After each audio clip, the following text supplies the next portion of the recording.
ಮಂಡ್ಯದ ಹುಲಿಕೆರೆ ಹಾಗೂ ಶಿವಳ್ಳಿ ಮಾರ್ಗದ ರಸ್ತೆ ಪಕ್ಕದಲ್ಲಿನ ವೀಸಿನಾಲೆಗೆ ಕಾರೊಂದು ಉರುಳಿ ಬಿದ್ದಿರುವಂತದ್ದು. ಆ ನಿಟ್ಟಿನಲ್ಲಿ ಸಾರ್ವಜನಿಕರು ಬಹಳಷ್ಟು ಆಕ್ರೋಶವನ್ನ ವ್ಯಕ್ತಪಡಿಸ್ತಾ ಇದ್ದಾರೆ. ತಡೆಗೋಡೆ ಇಲ್ಲದಿರುವಂತದ್ದೇ ಈ ಒಂದು ದುರಂತಕ್ಕೆ ಕಾರಣ ನಿಟ್ಟಿನಲ್ಲಿ ಆಕ್ರೋಶವನ್ನ ವ್ಯಕ್ತಪಡಿಸ್ತಾ ಇರುವಂತದ್ದು. ಸಾರ್ವಜನಿಕರು ಇದ್ದಾರೆ ನಮ್ಮ ಜೊತೆ, ನೇರವಾಗಿ ಅವ್ರನ್ನೇ ಮಾತನಾಡಿಸ್ತೀನಿ. ಸರ್, ಒಂದು ಕಡೆ ದುರಂತಗಳು ಪದೇ ಪದೇ ಈ ತರ ಆಗ್ತಾ ಇದೆ. ಇವತ್ತಿನ ಘಟನೆಗೆ ಕಾರಣ ಏನು? ಜನಪ್ರತಿನಿಧಿಗಳು ಮತ್ತು ಜಿಲ್ಲಾಡಳಿತದ ವಿರುದ್ಧ ಏನ್ ಹೇಳ್ತೀರಾ ಸರ್? ಮೊದಲನೇದಾಗಿ ಇಲ್ಲಿ ತಡೆಗೋಡೆ ಇಲ್ಲದೆ ಇರೋದು, ಮತ್ತೆ ರೋಡು ಕಿರ್ದ, 2 ವೆಹಿಕಲ್ ಬಂದರೆ ಪಾಸ್ ಆಗಲ್ಲ. ಈಗ ಅದೇ ರೀತಿ ಆಗಿರೋದು. 2 ವೆಹಿಕಲ್ ಬಂದು ಅವ್ನಿಗೆ ಸೈಡಿಂದನೇ ಕಾವಲಿ ಒಳಗೆ ಹೋಗಿರೋದು ಅವನು. ಅದೇ ಮೇಯ್ನ್ ಇಲ್ಲಿ. ಯಾರು ಈ ಸರ್ಕಾರ ಆಗ್ಬೋದು, MLA ಗಳಾಗ್ಬೋದು, MP ಗಳಾಗ್ಬೋದು, ಯಾರು ಈ ಕಡೆ ಗಮನ ಹರಿಸ್ತಾ ಇಲ್ಲ. ಇದು 4ನೇ ದುರಂತ. ಈ ದುರಂತನ ನಾವು ಬಂದವ್ರಿಗೆ, MLA ಗಳಿಗೆ, ಹಾಲಿ MLA, ಮಾಜಿ MLA ಗಳಿಗೆ ಎಲ್ಲ ದೂರು ಕೊಟ್ಟಿದ್ದೀವಿ. ಯಾರು ಇದು ಗಮನ ಹರಿಸ್ತಾ ಇಲ್ಲ.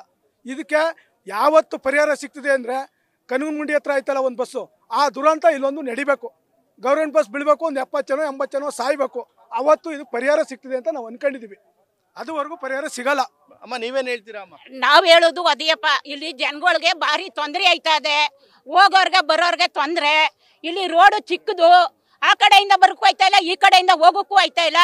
ಸ್ಕೂಟ್ರುಗಳು ಬರ್ತವೆ, ಬಸ್ಗಳು ಬರ್ತವೆ, ಕಾರ್ಗಳು ಬರ್ತವೆ, ಹೋಗ ಅವ್ರವ್ರೆ ಗುದ್ದು ಬಿಡ್ತಾರೆ. ಎಲ್ಲ ಈ ಗೌರ್ಮೆಂಟ್ ನಿಂದ ಎಕ್ಕುಟ್ಟೋಯ್ತಾ ಇದೆ ಕಣಪ್ಪ. ಇಲ್ಲಿ ಮೊದಲು ಬಂದು ರೆಡಿ ಮಾಡ್ಕೊಟ್ರೆ ನೋಡಿ ಎಲ್ಲ ಸರೈತದೆ. ನಾಲೆಯಲ್ಲಿ ಇದೇ ರೀತಿ ದುರಂತಗಳು ಆಗ್ತಾನೆ ಇದೆ. ಯಾಕೆ ಎಚ್ಚೆತ್ತುಕೊಳ್ತಾರಲ್ಲ ಜಿಲ್ಲಾಡಳಿತ ಅಧಿಕಾರಿಗಳು ಅಂತ? ಅವ್ರ ನಿರ್ಲಕ್ಷ್ಯನೇ ನಿಜವಾದ ಕಾರಣ ಸರ್. ಏನಕ್ಕೆ ಅಂತಂದ್ರೆ, ಈ ಭಾಗದ ರೈತರುಗಳು ಅವ್ರವ್ರದ ಕೃಷಿ ಕಾರ್ಯದಲ್ಲಿ ನಿರತರಾಗಿರ್ತಾರೆ. ಬರೀ ಓಟ್ ಕಿತ್ಕೊಂಡು ಹೋಗ್ತಾ ಇದಾರೆ